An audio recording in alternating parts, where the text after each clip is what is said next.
loose ball picked up by Capasio. Here's Agustin. 2.5 remaining.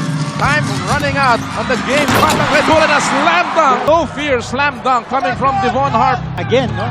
Going to the reverse and using the left hand. Left hand na naman. Yun ang ginagawa ni Devon Harp. Nagagawa dito ang Alaska, nakaka-apat na. Kupunan ng Red Bull. Oh, yes! High in the sky play. No fear slam. Face your fears.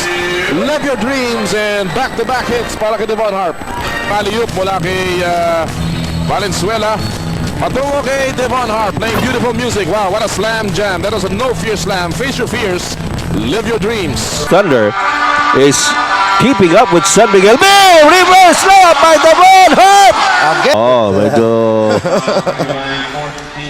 tinamaan si Tony Ragdo. Samantala, nakita nyo naman yung tirang yan, no? Reverse layup ni Devon Harp. Lamang po ang batang Red Bull Thunder by 2.